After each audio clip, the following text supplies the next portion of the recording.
Hello friends, welcome to the Ashok Academy. तो मैं हूं मनीष सर और मैं तुम लोगों का फिजिक्स क्लासेस स्टार्ट करूंगा। तो मैं बेसिकली मैकेनिक्स चैप्टर से स्टार्ट करूंगा। तो मैकेनिक्स में हम लोग काइनेमेटिक्स से लेकर सिस्टम ऑफ पार्टिकल, वर्क और एनर्जी तक हम लोग पूरा पढ़ते हैं। ठीक है, तो इसमें मैकेनिक्स में बेसिकली स्टार्ट करेंगे हम लोग from kinematics, that is motion in one dimension. ठीक है, तो friend motion in one dimension, तो मोशन इन वन डायमेंशन में हम लोग बेसिकली इक्वेशन ऑफ मोशन पे ध्यान देंगे।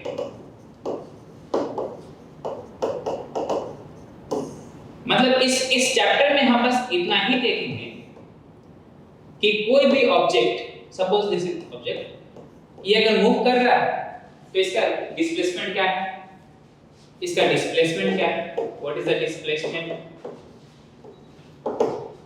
कितना टाइम लग रहा है, क्या वेलोसिटी है, कितने एक्सेलरेशन से मूव कर रहा है।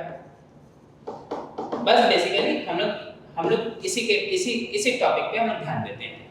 ठीक, तो motion in one dimension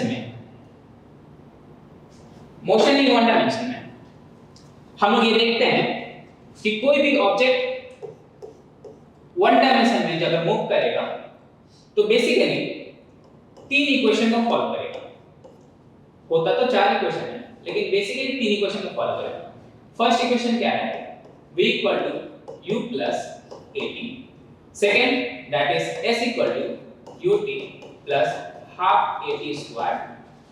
third equation, that is v equal to u square plus 2as, and the last equation is SNF equal to u plus a by 2n minus 2। तो ये चार equation पे based होके हमारा पूरा problem solving हम इसी पे करेंगे।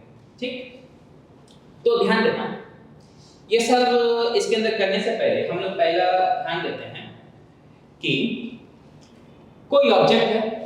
फर्स्ट, ये ऑब्जेक्ट मोशन में है या रेस्ट है, ये टर्म मोशन एंड रेस्ट, इसको ध्यान देते हैं। तो बेसिकली देखो, कभी भी ऑब्जेक्ट का सबसे पहले हम लोग ध्यान देंगे पोजीशन। ठीक है,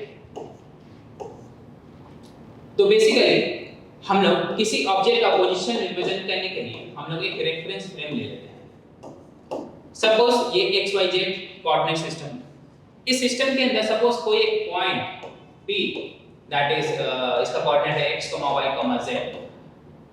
तो ये P पॉइंट है किसी ऑब्जेक्ट का पोजीशन। अगर ये ऑब्जेक्ट अपना पोजीशन चेंज करता है, सपोज ये Q पॉइंट पे जाता है, इसका कोऑर्डिनेट सपोज हो गया x dash, y dash, z dash. ठीक है, तो इसका पोजीशन कुछ चेंज हो, है ना।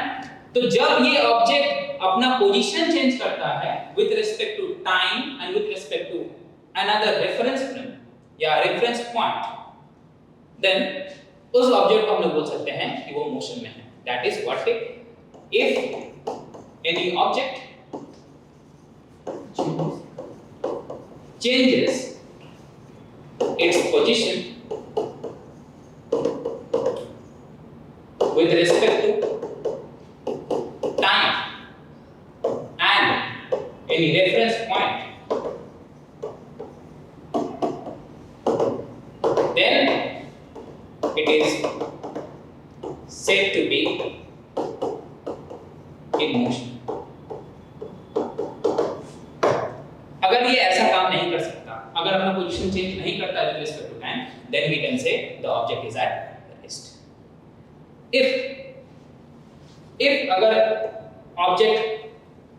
इफ ऑब्जेक्ट अपना पोजीशन चेंज करता है, मोशन में होता है, तो हम लोग ये पढ़ेंगे कि मोशन में हो रहा है तो भाई इसके अंदर जो पोजीशन का चेंज होगा, इस पोजीशन को चेंज को हम लोग डिस्प्लेसमेंट बोलेंगे। ये कैसे कैलकुलेट करेंगे, इसको कैसे हम कैलकुलेट करेंगे, अगर पोजीशन चेंज किया डिस्प्लेसमेंट को कैसे कैलकुलेट करेंगे, इसके अंदर वेलोसिटी कैसे कैलकुलेट करेंगे, इसके अंदर एक्सेलरेशन कैसे कैलकुलेट करेंगे, इसका टोटल प्रोसेस हम लोग इस चैप्टर के अंदर सीखेंगे, ठीक है। ग्राफिकली भी हम लोग सीखेंगे, इसको हम लोग ग्राफिकली भी रिप्रेजेंट करेंगे। तो बेसिकली फ्रेंड हम लोग इस चैप्टर फर्स्ट चैप्टर के अंदर हम ये सीखेंगे कि हाउ बॉडी मूव्स। तो join us now in our academy that is at Diwali Chowk, ठीक है, SBI बैंक के ऊपर। तो हम लोग बहुत मजे से पढ़ेंगे कि कैसे हम लोग आगे बढ़े और जेईई एडवांस का एग्जाम क्वालिफाई करेंगे, ठीक है। Thank you.